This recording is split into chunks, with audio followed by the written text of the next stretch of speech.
ముందుగా అందరికీ గణతంత్ర దినోత్సవ శుభాకాంక్షలు. గౌరవనీయులైన ఉపాధ్యాయులకి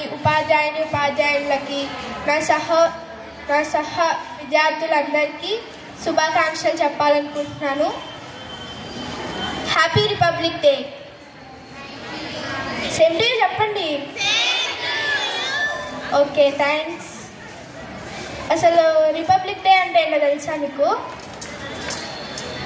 మనకు ఒక కాన్స్టిట్యూషన్ ఉంది కదా, అది మన ఇండియా అడాప్ట్ చేసుకున్న రోజు అన్నమాట.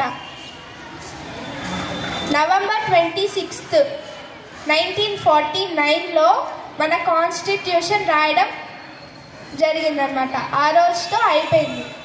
కానీ జనవరి 26న అది ఇండియా అడాప్ట్ చేసుకుని అప్పటి నుంచి అమల్లోకి తెచ్చిందనమాట. అది ఈరోజు స్పెషల్.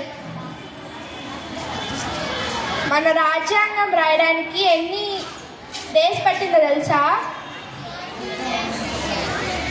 2 years 11 months 18 days పట్టింది.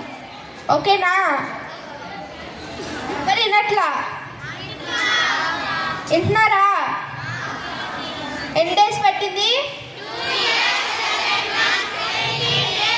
ఓకే, వింటున్నారైతే.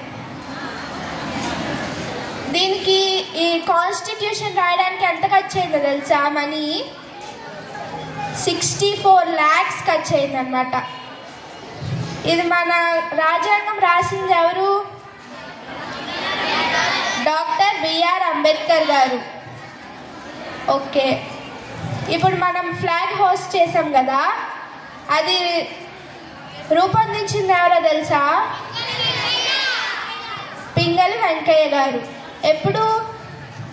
జూలై 22, 1947లో అది జెండా మనకి రూపొందించారనమాట.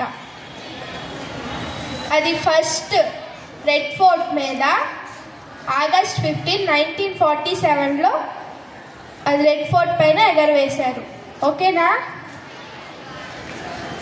రిపబ్లిక్ డేకి ఇండిపెండెన్స్ డేకి తేడా ఏంటో తెలుసా? ఇండిపెండెన్స్ డే అంటే మనకి స్వాతంత్రం వచ్చిన రోజు బ్రిటిష్ వారి నుంచి. ఆ రోజు ఫ్లాగ్ కింద నుంచి పైకి ఎగరవేస్తారు. బట్ రిపబ్లిక్ డే రోజు మాత్రం ఫ్లాగ్ పైనే ఉంటుంది, అక్కడ ఫ్లాగ్ పైనే హోస్ట్ చేస్తారనమాట. Thank you.